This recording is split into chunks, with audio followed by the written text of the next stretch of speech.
dear Ankurji,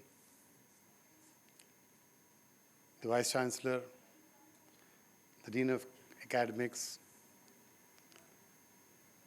all the other distinguished university professionals whom I might not be knowing by name or designations, students, or some of you maybe because postgraduate students are there, maybe even more than students. Good morning to you all. Before I really start, I would make a statement that I would be more of talking than giving a lecture or speech. And I'm not a very structured speaker for that matter.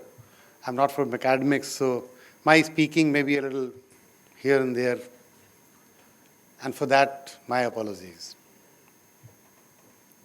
I would like to start with my introduction so that whatever I talk thereafter is in the right perspectives. My education was not very big. I'm not a IITian or a IIM or a big MBA from some reputed institution. I was average in my schooling. I was not the one who was always a topper in the class. I was an average student. Did my average graduate from Calcutta University. And post that, I was thrown, and I use this word thrown, into corporate world at the age of 20. And the only other word that I can use is I was drawn into corporate world at the age of 20. I never wanted to be in corporate world serving the corporate industry. I always wanted to be an entrepreneur and a businessman. But the fate was that I served corporate industry for 38 years and continuing. Post joining the industry, I did a postgraduate diploma in materials management and number of short courses or as we call it, management development programs from IIM and other institutions. So that's how my qualification goes. And my experience in corporate world goes. I have worked for 3 major industries. One was in projects, and I was instrumental in putting up one of the largest steel plant of the country, and that is Visakhapatnam steel plant. I was at that project site for 3.5 years while it was being set up in the year 86 to 89. So that's how my journey started in projects, and then I joined another company where we were manufacturing machinery for tea industry, and then I'm in cement industry for last close to 20 years. I'll be 20 years this November. So this 38 years into industry, I started my career with a salary of 550 rupees per month. Although way back in 86, but still it was very, very peanut a salary which was all spent on my traveling and fooding during the work. To whatever I am today, even without those big degrees. But yes, thereafter, during this journey of 38 years, I did acquire a lot of postgraduate and doctorate, or so to call PhDs, on so many subjects. In 3 major universities. University number 1 was University of Life, and university number 2 was University of Society, and the third was University of Corporate India. And these 3 big universities really gave me a lot of lessons. a lot of specializations. And that made me help grow from a 550 rupees salaried person to what I am today. I am not terming what I am today, but you can only take it as term that the biggest corporate group of Northeast India, Star Cement Limited. I am heading all the operations of this organization, and this could have been achieved only if I educated myself in these three universities well.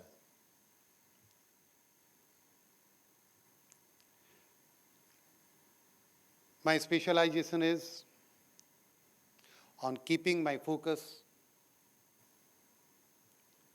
onto things which should be focused upon, onto things which should be on my priority.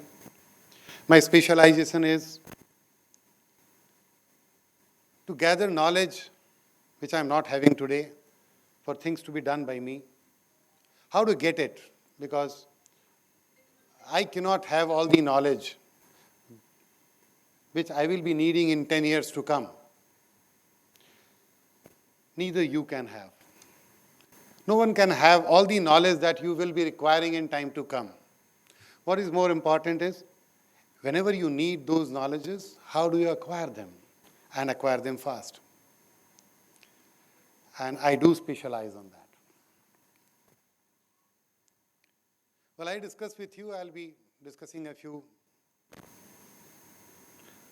important rules or statements or motto that I have made for myself. And I have been successful doing that. I'll do that with a little bit of examples if possible. And then I would certainly like to have a conversation with you, any one of you that you would like to know from me in specific. We can discuss that at the end of it. So to start with, as I said, I never wanted to be in industry, in corporate world, serving the corporate world. I wanted to be an entrepreneur, I wanted to be a businessman. But then the fate was different. I am serving the corporate world for 38 years and not in business. And I learned during my studies in University of Life and Society that while the statement goes, do what you love. We all note it, do what you love or do what you like. But I learned, start loving what you do. Life will not allow you always to give what you want to do. There will be surprises coming across to you. There will be surprises that will not allow you to do what you wanted to do or what you love to do or what you are best on doing. And when you enter into that zone, you have two options: run away from it or do it with karna hai. Or the right option, start loving it, start liking it. I did it. I did so. It took a little bit of time for me in the initial years. But then, although I never wanted to be a corporate employee for that matter, I started liking it. And that is one of the most important things.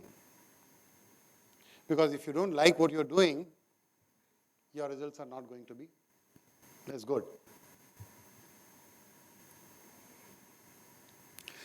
The second lesson that I learned is winners never cheat. Winners never cheat.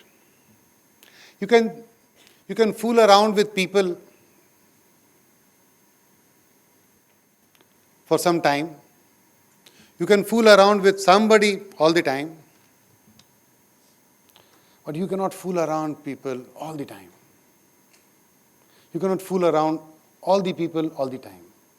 And most importantly, There is one person whom you cannot cheat with, and that is yourself. You cannot fool around with yourself. You cannot lie to yourself. So if you really want to be winner, you have to be really honest in what you are doing for yourself. And you are not taking shortcuts during your course of achievement.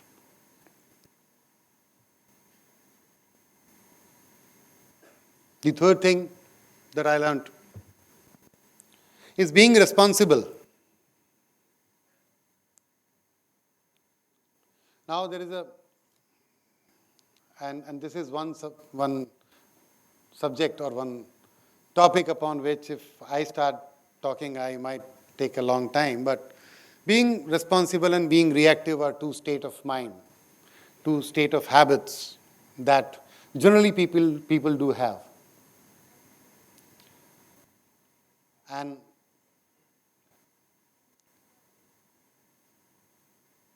reactiveness or responsibleness are two distinctively defined state in which I choose to be responsible. And if you are responsible means you are response-able. You're able to respond and you're not just reacting to situations. The core difference or the basic difference between being a reactive or a responsible person is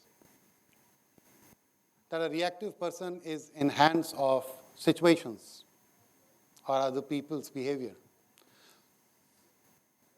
These people will behave as the world behaves with them. These people will behave as the other person standing in front of him or her is behaving. But responsible people are different than them. They respond, they don't react. They respond in the righteous manner, in the most beneficial manner, in their own benefit. They will respond on what is right, and they will not only go by what the other one is doing, or other one is behaving, or other one is giving out. If you're not responsible for what you're doing today, if you're not responsible for time that you have in your hand and how to spend it, if you're not responsible for all the other resources that are given out to you, then certainly one day you will suddenly realize that the resource of time, money, effort is all gone by and you are falling behind than your peers.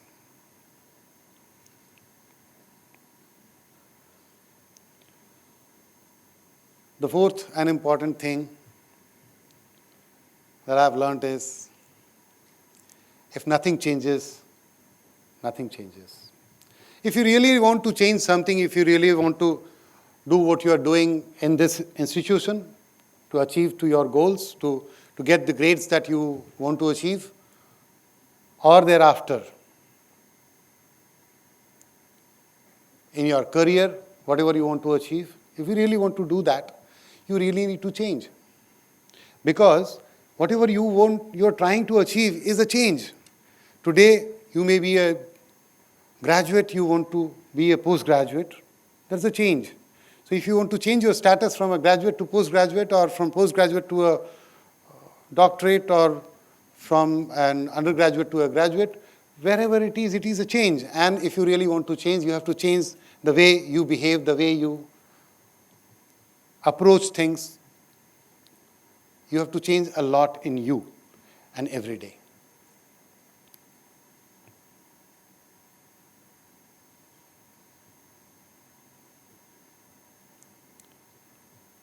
The next thing, or the fifth thing that I would like to share with you is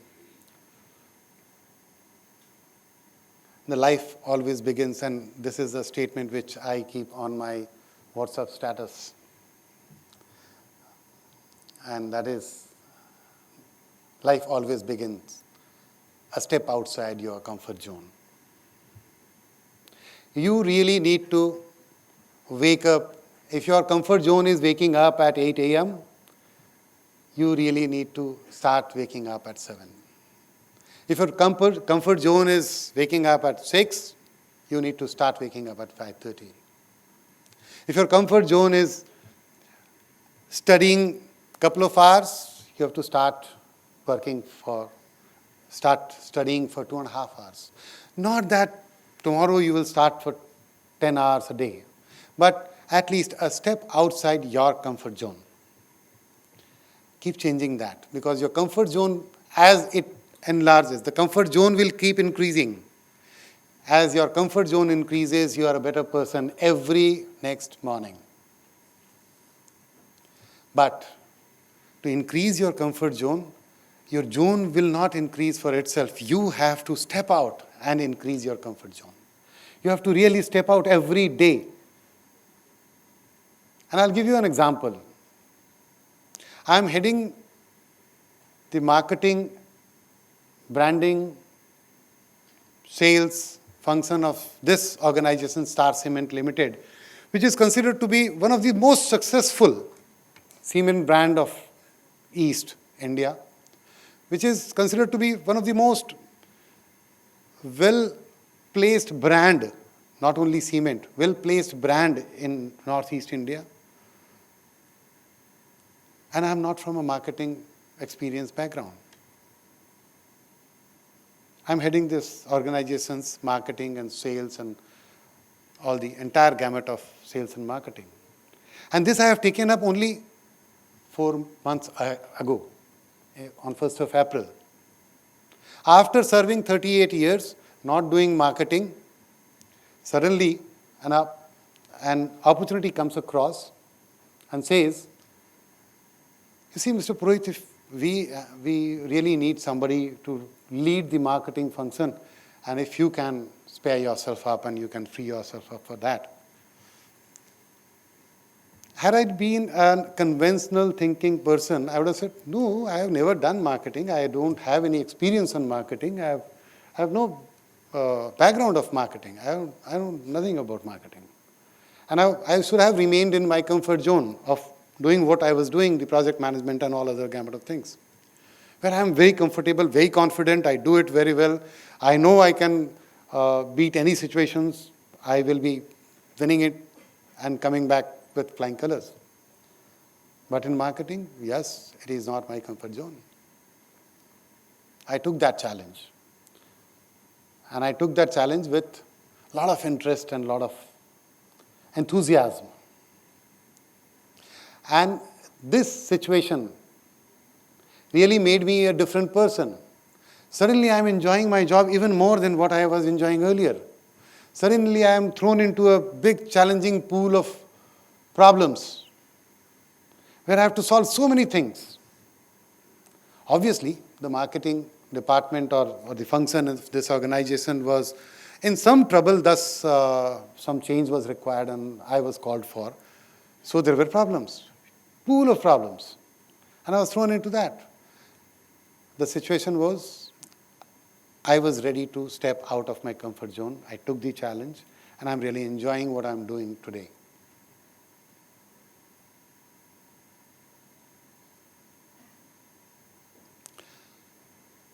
The next thing, or the sixth thing that I talk of, is don't give up.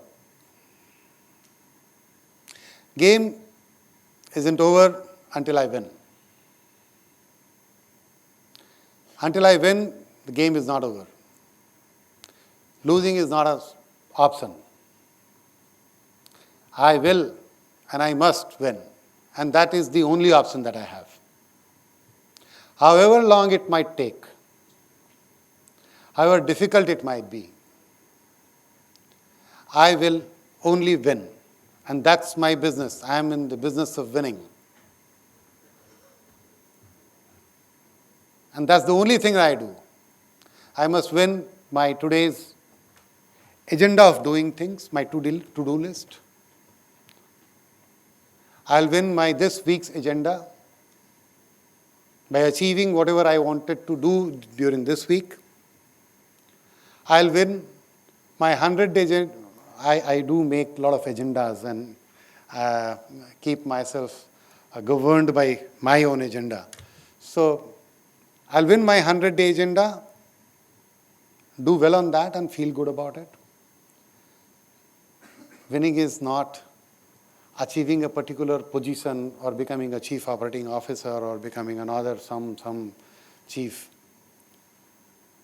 Winning is winning your today's target, today's goal, this week's target, this week's goal. These short-term goals are what you should be winning every day. And that makes your win last long.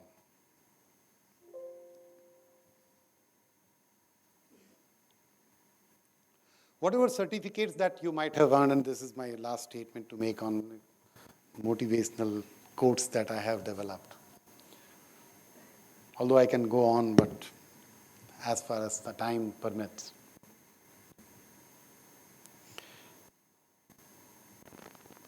Whatever certificates that you have gathered during your education academics so far, and the certificates that you will be gathering going forward, or the degrees going forward, they are external degrees that some university, whether Royal Global University or before this you might have done schooling in some other school or something, so they are being given out to you by somebody else based on your performances. But the judgment was done by an examiner who did check your answer sheets, who was watching you while you were behaving in the university or in school or in college, and they have given you out a certificate or degree of your achievement. But the biggest degree or certificate that you can get, and the most honest degree in the certificate that you can get, is from yourself. How do you rate yourself to be a person? How do you rate yourself on the scale of honesty? How do you rate yourself to be a responsible social citizen? Is what is most important. And while you do that, you cannot cheat with yourself. While you do that, you cannot just make any bypasses or shortcuts.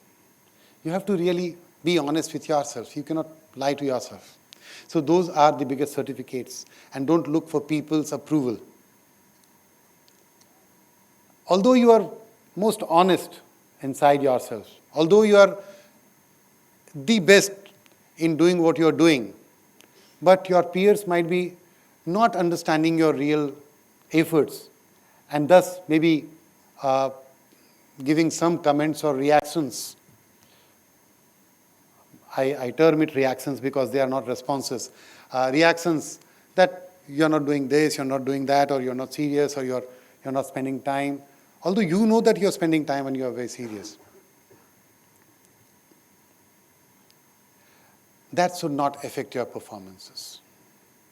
Because you have certified yourself that yes, you're doing good, you're doing righteously, you're really giving efforts that are best possible.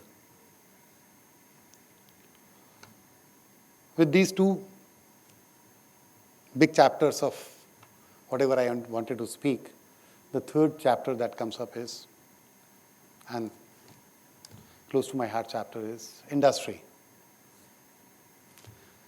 I have taken degrees from the University of Corporate India.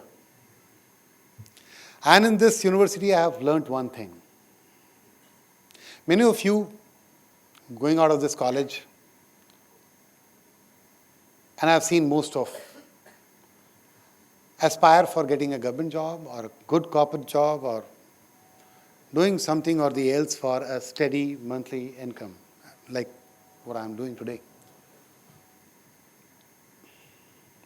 But I always preach for what I could never become.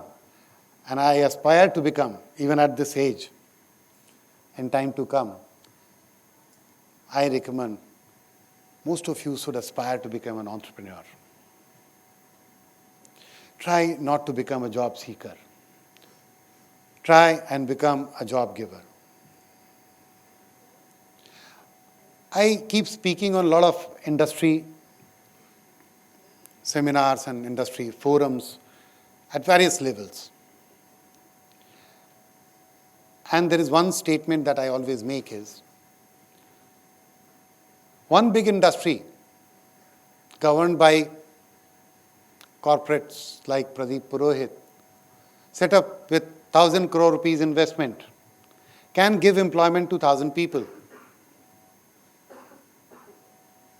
But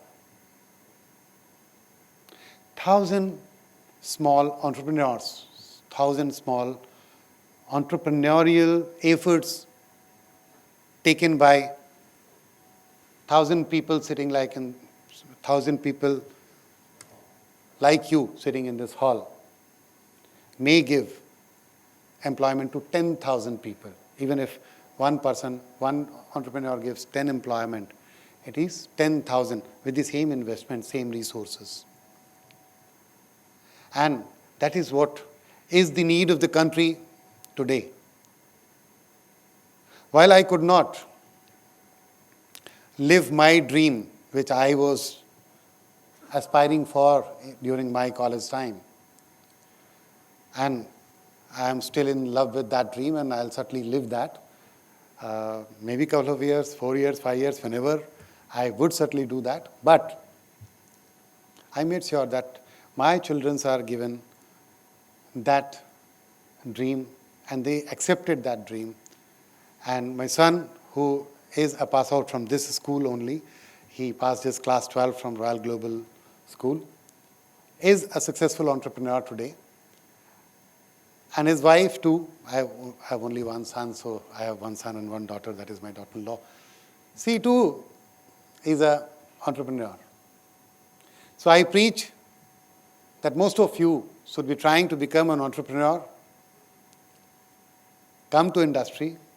But while I say this, not all of you cannot become entrepreneurs or should not become entrepreneurs. Some of you are very good in managing things, managing in large corporates. They should do what they like to do. They should take forward their own dreams. Don't adjust to that. But while you do that, encourage more entrepreneurs, the way I am doing it today to you. Because more and more entrepreneurs coming in this country will certainly make all the problems of unemployment of this country going away. With this, and with the industry perspective of entrepreneurial requirements of our area,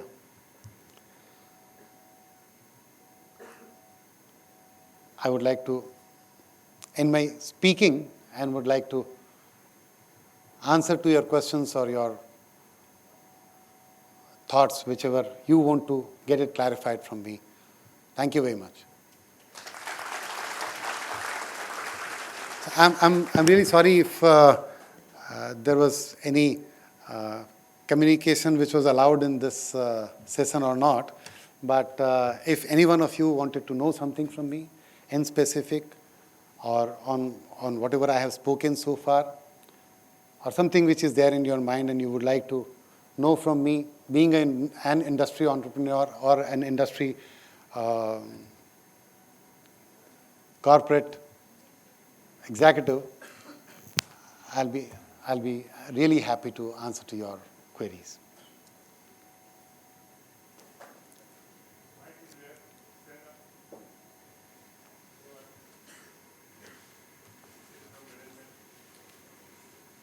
Department MPT PG. So my question for you is how you stay motivated towards your work. As you said, your plan was not actually for corporate, but still you are still working. Now, even though I'm interested in my own field, but how to stay focused and motivated for so many years. Thank you. Great, thank you. So remain motivated, as I said, are by two things. We get motivated by what we get back in return. We get motivated by so many returns that we get. You are motivated by the degree that you will be getting at the end of this program that you're joining and starting today. And thus you are here. You'll be spending your 1 year or 2 year, whatever the course time is, and you'll be really toiling. So that is your motivator. Similarly, and the specific question that you have made, if the choice is not good, if the choice what I had and is not given out to me, then how to remain motivated to that? And that is by achieving small goals every day in what has been given out to you. And then start loving what you're doing, because there are not everything that you will be able to change. So you have to really make sure that whatever is given out to you, whatever the situation that you are in, you draw a circle of influence in which you chalk out which are the situations or things which you can influence and change, and which are the situations or things which you cannot change. Like, for example, you wanted to become an athlete, but your body is not physically that fit, or your height is not matching. You wanted to join army, but your height is not as much as which is suitable to join security forces. You cannot change your height. That is beyond your circle of influence. So you have to really put it aside, accept that situation which is beyond your possibility, and start accepting what is given out to you, and make choice in what is available to you, what is possible out of you. When you make those choices in the available scenarios, and when you start liking it, what you're doing, and when you really start making small successes, a daily success, a weekly success, you start developing the habit of liking what you're doing. I think a little bit of clarity I have given on that.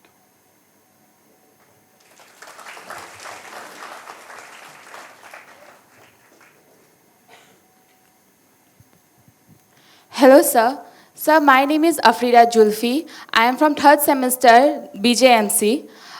Sir, my question is, in your entire journey, you have faced many critical moments. Can you tell one critical moment and how did you solve it?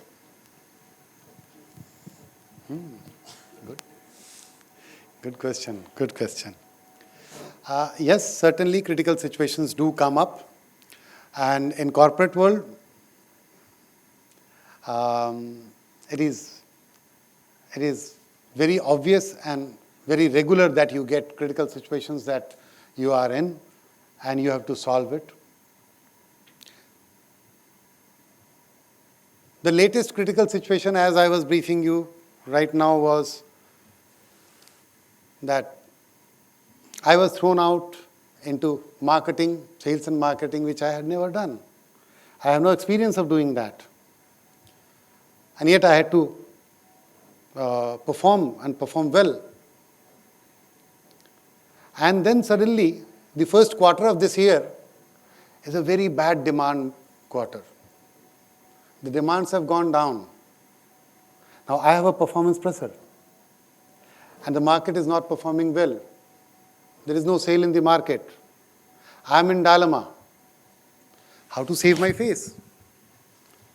Because the growth is, instead of going up, going down.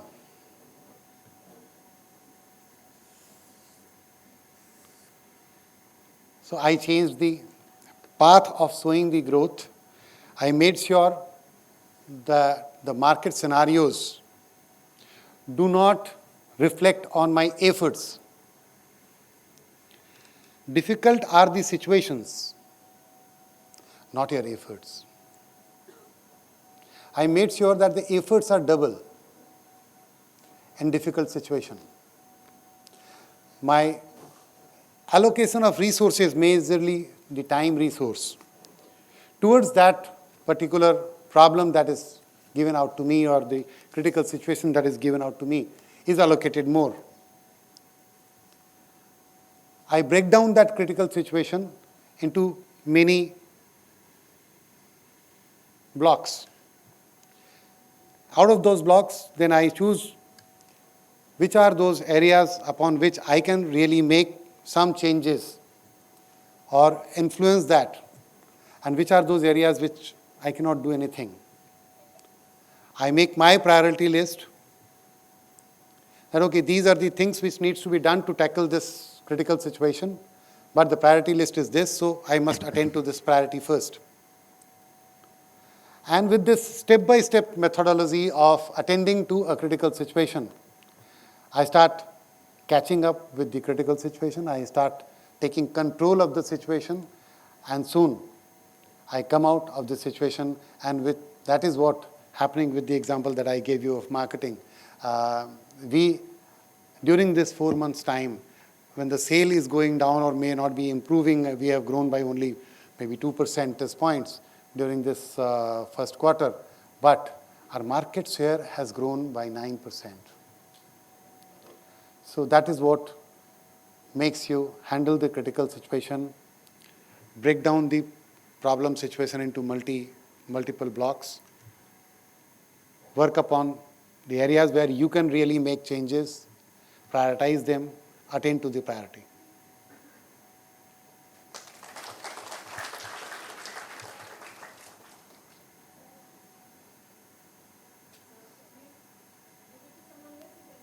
Question is, so it said that it's never too late to chase your dreams. So as you have said earlier, you're interested in entrepreneurship and in business. So what stopped you from pursuing your dreams? And sir, if you try to pursue your dreams, sir, what will be what are the problems you faced during that time? So let me tell you first question answered is I never wanted to be never wanted to be an employee serving a corporate world. I always wanted to be an entrepreneur, but things went the other way. A job opportunity came across. The job opportunity was such in which I was supposed to learn entrepreneurship. So I decided, okay, this is a good opportunity. I must learn for 2 years, and that will be helping me in my entrepreneurial efforts. And I got lured into it. So I did not choose it for being in corporate world. I got lured into corporate world because of the option was such that was going to give my dreams the wings that I wanted to have, my wings that I wanted to get to become successful in my entrepreneurial efforts. So as I got that, I was working for the corporate world. But as I told you, my second lesson, start liking what you're doing. And I did that. And since then, I'm liking my corporate job. And I could not come out of it. The other and very important dilemma for an employee to leave his job and start entrepreneurial effort is the safety and security that he or she gets being an employee. Once an employee, you start comparing between being an employee versus entrepreneur. You're an employee, you get a steady income. You want to become an entrepreneur, you will compare. Okay, if I start doing a business, I need to invest this much to earn at least what I am earning through my salary.